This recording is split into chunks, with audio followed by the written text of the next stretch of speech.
Nabi kata, demi Allah, duit orang yang bersedekah itu takkan berkurang. Zahir memang kurang.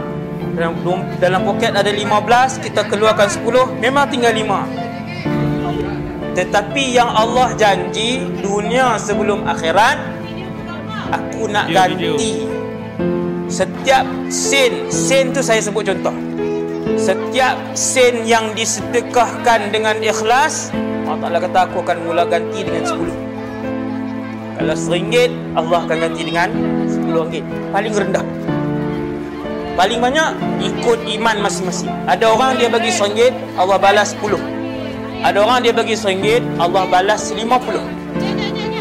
Ikut iman, keyakinan dan keikhlasan orang tu. Maka bina dan didiklah iman itu.